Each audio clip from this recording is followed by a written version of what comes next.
আমরা বলবো আল্লাহ তুমি প্রশ্ন করার আগে তোমার একটা কথা বলি, আমারে কিছু জিজ্ঞেস করো না, আমি সব করেছি।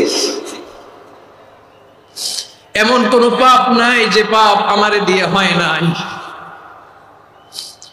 তোমার রহমত দিয়ে তুমি জান্নাতে পাঠাবা, তোমার দয়ায় জান্নাতে যেতে চাই, আমল দিয়ে না। পারবেন বলতে?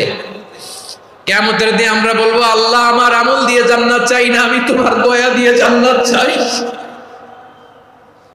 তোমার দয়া ছাড়া আমার কোনো উপায় নাই। কারণ আল্লাহ যদি বিচার করে বাঁচার কারো উপায় নাই। আল্লাহ যদি বলে ফেলেন তুই এটা করলি কেন, ওখানে গেলি কেন, কোরআনে 1000 বার নিষেধ করলাম তারপরেও এই পাপে জড়ালি কেন, এরকম প্রশ্ন ছুড়ে দিলে আমার উত্তর আছে? বাঁচার কোনো উপায় আছে? রোজ হাসরে হে আল্লাহ আমার করোনা বিচার।